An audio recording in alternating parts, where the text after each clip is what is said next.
Hello, yes, advocate P S Nenmara here. അതെ, എന്റെ കൂടെയാണ് താമസിക്കുന്നത്. എന്റെ കൂടെ ആര് താമസിക്കണം ആര് താമസിക്കരുതെന്ന് തീരുമാനിക്കേണ്ടത് ഞാനാണ്. പേടിപ്പിക്കാൻ നോക്കരുത്. Shut up. ആരാ വിളിച്ചത്? ഭീഷണിയാണല്ലേ? എനിക്കറിയാം. ഞാനിവിടെ താമസിക്കുന്നുണ്ട് വക്കീലിനാ ബുദ്ധിമുട്ട്. എന്ത് ബുദ്ധിമുട്ട്? അതൊക്കെ അങ്ങനെ കിടക്കും. ഞാൻ ആലോചിക്കായിരുന്നു. ഒന്നും ആലോചിക്കണ്ട. അതല്ല വക്കീലെ, ഏതായാലും ഇനി പരോള് തീരാൻ അധികം നാളില്ല. ഇനിയുള്ള ദിവസങ്ങൾ വല്ല ഹോട്ടലിലോ മറ്റോ. എന്തിന്? ഇപ്പൊ ഈ ഫോൺ വന്നതുകൊണ്ടാണോ? പേര് പറയാതെ ഫോൺ ചെയ്യുന്നവരും ഊമക്കത്തുകൾ അയക്കുന്നവരും ഒക്കെ ഭീരുക്കളാണ്. എന്നെ അവർ ഒരു ചുക്കും ചെയ്യില്ല. എടുത്തുചാട്ടത്തിനൊന്നും താൻ നിൽക്കണ്ട. കഴിയുന്നതും വേഗം വീട്ടിലേക്ക് തിരിച്ചു പോവുക. കുറച്ച് നാളത്തേക്ക് വീടിന് പുറത്തിറങ്ങാതിരിക്കുക. സമൂഹത്തിലെ അനീതികൾക്കെതിരെ ശക്തമായി പ്രതികരിക്കാൻ വായനക്കാർക്ക് ആവേശം കൊടുത്ത ആളാണ് ഈ പറയുന്നത്. അപകടം വിളിച്ചു വരുത്തിയിട്ടല്ല ധൈര്യം കാണിക്കേണ്ടത്. കാത്തിരിക്കണം. അവസരം വരുമ്പോഴേ പ്രതികരിക്കാവൂ. ഇതാണ് ഏറ്റവും നല്ല അവസരമെന്നാ എനിക്ക് തോന്നുന്നത്. മാനസയ്ക്ക് എന്ത് ചെയ്യാൻ പറ്റും? സത്യസന്ധമായ ഒരു റിപ്പോർട്ട് പ്രസിദ്ധീകരിക്കാൻ പോലും തനിക്ക് കഴിഞ്ഞോ? അവരുടെ ശത്രു ആകുകയും ചെയ്തു. 11-ാം തീയതി വരെ ഞാൻ കൂട്ടിനുണ്ടാവും. അത് കഴിഞ്ഞാൽ മാനസ ഒറ്റയ്ക്കാണ്. അത് മറക്കണ്ട. പക്ഷേ തോറ്റു കൊടുക്കാൻ മനസ്സ് വരുന്നില്ല. തോൽവിയായിട്ട് കരുതണ്ട. ഈ അനുഭവങ്ങളൊക്കെ പിന്നീട് എപ്പോഴെങ്കിലും സഹായമായെന്നിരിക്കും. ഇല്ല, രാഷ്ട്രീയത്തിലും ഗവൺമെന്റിലൊക്കെ അവർക്ക് മാത്രമല്ലല്ലോ ഇൻഫ്ലുവൻസ് ഉണ്ടാവുക. എന്റെ ഡാഡിക്ക് അറിയാവുന്ന കുറെ പേരുണ്ട്. ഞാൻ ആ വഴിക്കൊന്ന് ശ്രമിച്ചു നോക്കാം. എങ്ങനെ? അസംബ്ലിയിൽ ഒരു പ്രശ്നം ഉന്നയിപ്പിക്കുക, അതല്ലെങ്കിൽ ഗവർണറെ നേരിട്ട് കാണുക. വളരെ സില്ലിയായ ഒരു മാർഗമാണ്. പ്രത്യേകിച്ച് ഒരു ഗുണവും ഉണ്ടാകാൻ പോകുന്നില്ല. പിന്നെ മറ്റൊരു വഴിയുണ്ട്. കുറച്ച് സാഹസമാണ്.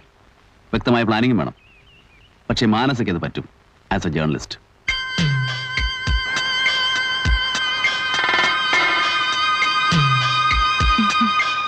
പ്രിന്റിംഗ് എല്ലാ എഡിഷനും ആയോ?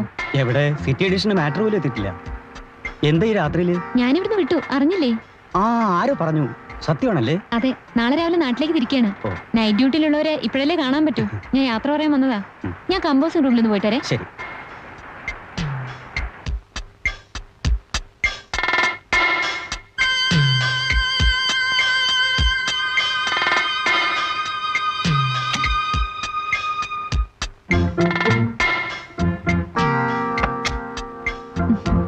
ഹലോ. മഹാനസന്റെ ഈ സമയത്ത് ഇപ്പൊ വന്നാലേ നിങ്ങളൊക്കെ കാണാൻ പറ്റൂ. എഡിറ്ററായിട്ട് എന്തെങ്കിലും പ്രശ്നം ഉണ്ടായോ? ഏയ് ഒന്നുമില്ല, ജോലി ഒന്നും മതിയെന്ന് തോന്നി, അത്രേ ഉള്ളൂ.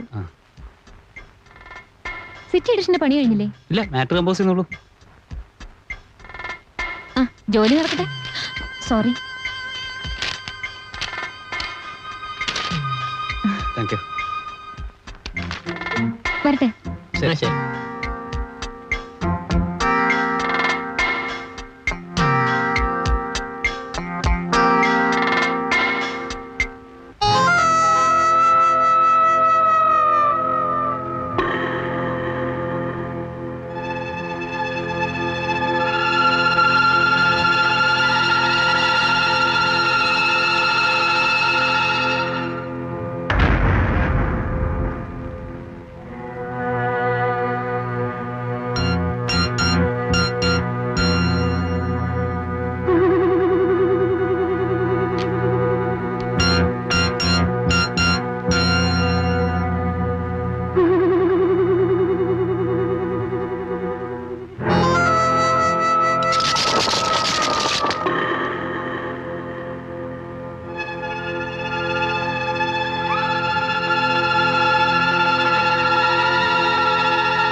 പകൽമാന്യന്മാർ എന്ന് മുതലാണോ തന്റെ ശത്രുക്കളായത്?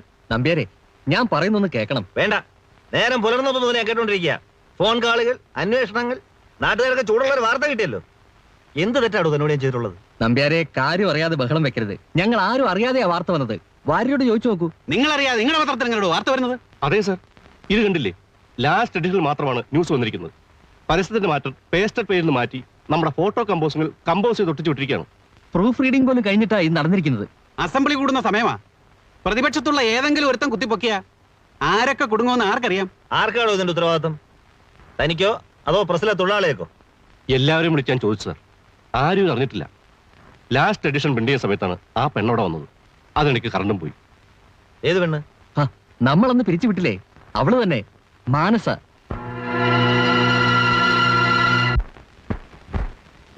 മാനസ എന്ന് വിളിപ്പിക്കണം.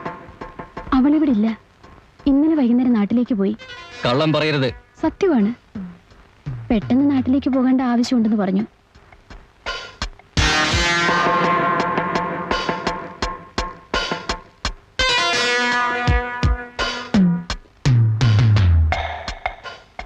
ദയവ് ചെയ്ത് പുറത്തു പോകണം. ഇത് പെൺകുട്ടികൾ താമസിക്കുന്ന ഹോസ്റ്റലാണ്. ഇവിടെ പ്രശ്നം ഉണ്ടാക്കരുത്. അവളിവിടെ ഇല്ല, സത്യമായിട്ടും ഇല്ല. ഓ, മാനസ. എന്നെ ഇന്റർവ്യൂ ചെയ്യാമെന്ന ആ കുട്ടി. She's A real nuisance mister Jaleel. ഇടവും വലവും എന്നെ വിട്ടിരുന്നില്ല. ഇന്റർവ്യൂ, ഫ്യൂച്ചർ എന്നൊക്കെ പറഞ്ഞ് എത്ര ദിവസം ഇവിടെ കയറി ഇറങ്ങിയെന്നറിയോ? അവസാനം മുഖത്ത് നോക്കി പറയേണ്ടി വന്നു ഇറങ്ങിപ്പോവാൻ. അല്ല, അവക്കിപ്പോ എന്ത് പറ്റി? അവൾ ഇവിടെ ഉണ്ടോന്നാ ഞങ്ങൾക്ക് അറിയേണ്ടത്. മനസ്സിലായില്ല. ഞങ്ങൾ അവളുടെ ഹോസ്റ്റലിൽ പോയിരുന്നു. ഇന്നലെ രാത്രി അവൾ അവിടെ ചെന്നിട്ടില്ലെന്നറിഞ്ഞു. അത് ശരി. ഞങ്ങൾ രണ്ട് അവിവാഹിതര് മാത്രമാണ് ഇവിടെ താമസം. വക്കീലിനാണെങ്കിൽ കേസും കക്ഷികളും ഒന്നല്ലാതെ വേറെ ഒരു വിചാരവും ഇല്ല. പിന്നെ ഞാൻ ആ അവാർഡ് ദാന ചടങ്ങ് കഴിഞ്ഞാൽ നമ്മൾ നമ്മുടെ പഴയ സ്ഥലത്തേക്ക് തിരിച്ചു പോകാനിരിക്കുക. മാത്രമല്ല, ഈ കാര്യത്തിൽ ഞാൻ വളരെ ഡീസന്റ്. എന്താ പ്രശ്നം? പ്രശ്നം ഞങ്ങൾ അവളോട് നേരിട്ട് പറഞ്ഞോളാം. ഓ ശരി ശരി. അവൾ ഇവിടെ വരാൻ സാധ്യതയില്ല. വരികയാണെങ്കിൽ ഞാൻ അറിയിക്കാം. മറ്റേ ആ ഷോറൂമിന്റെ നമ്പർ വിളിച്ചാൽ മതിയല്ലോ. ആ പിന്നെ, രാവിലെ പത്രത്തിലൊരു ന്യൂസ് വായിച്ചു. എന്നോ നടന്ന ഒരു സംഭവം ഇത്രയും നാൾ കഴിഞ്ഞ് കുത്തിപ്പോക്കാൻ ആ പത്രക്കാർക്ക് നിങ്ങളോട് വല്ല വിരോധമുണ്ടോ? I am sorry. സിറ്റി മുഴുവൻ ഇതിന്നൊരു വാർത്തയായതുകൊണ്ട് ഒരുപാട് പേര് ചോദിച്ച് ബുദ്ധിമുട്ടിച്ച് കാണുമല്ലേ? പോയിക്കോളൂ, നമുക്ക് പിന്നീട് സംസാരിക്കാം.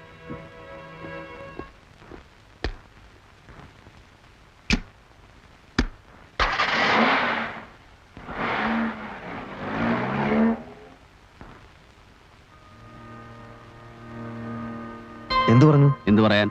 വല്ലാത്തൊരു അപകടത്തിലാണ് നിങ്ങൾ ചെന്ന് ചാടിയിരിക്കുന്നത്. അവരങ്ങനെ വിട്ടുപോകുന്ന കൂട്ടരൊന്നുമല്ല. വക്കീലൊന്ന് പേടിക്കാതിരിക്കും. മാനസ സത്യത്തിൽ ഇന്നാണ് ഒരു ജേർണലിസ്റ്റ് ആയത്. കുറെ കാര്യങ്ങളെങ്കിലും ജനങ്ങളെ അറിയിക്കാൻ സാധിച്ചല്ലോ. നാളെ കഴിഞ്ഞാൽ താനങ്ങ് തിരിച്ചു പോകും. ജയിലിനകത്തായ പിന്നെ ആരെ പേടിക്കണ്ടല്ലോ. എന്നാ വക്കീലും കൂടെ അവിടെ വന്ന് കിടക്കും. എന്റെ കാര്യമല്ല, ഈ കുട്ടിയുടെ കാര്യം ഓർത്താണ്. അവരിനിയും വന്നുകൂടാന്നില്ല. നാളത്തെ അവാർഡ് ഫംഗ്ഷൻ കഴിഞ്ഞാ ഞാൻ നാട്ടിലേക്ക് പൊയ്ക്കോളാം. അതുവരെ എവിടെ പോയി താമസിക്കും? ഞാനത് ആലോചിച്ചു. അനാഥ മന്ദിരത്തിലെ സൂപ്രണ്ടിനോട് പറഞ്ഞ് 1-2 ദിവസം അവിടെ താമസിക്കാം. കൊള്ളാം. അത് തന്നെയാണ് പറ്റിയ സ്ഥലം. അപ്പൊ പിന്നെ ഞാൻ പെട്ടെന്നൊന്ന് റെഡി ആവട്ടെ. പോകുന്ന വഴിക്ക് കോർട്ടിൽ ഇറങ്ങാലോ.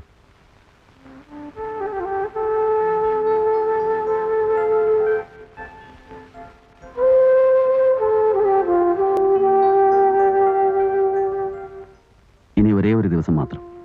അത് കഴിഞ്ഞാൽ വീണ്ടും പോരേണ്ടിയിരുന്നില്ല എന്ന് തോന്നുന്നു. ഇപ്പോ ആരോടും ഒരു ബന്ധവുമില്ലാത്ത ആളായിരുന്നു ഞാൻ. സ്നേഹിക്കാൻ ആളില്ല, കടപ്പാടുകളില്ല, ബാധ്യതകളില്ല. ഇപ്പോ ഈ 28 ദിവസം കൊണ്ട് ആരൊക്കെ ഉണ്ടായതുപോലെ. വക്കീല്, മാനസ. ആലോചിക്കുമ്പോൾ വെറുതെ മനസ്സിനൊരു വിഷമം. തിരിച്ചു പോകുന്നതിന് മുമ്പ് മനസ്സിനെ അലട്ടിക്കൊണ്ടിരിക്കുന്ന ചില കാര്യങ്ങൾക്ക് കൂടി ഉത്തരം കണ്ടെത്താനുണ്ട്.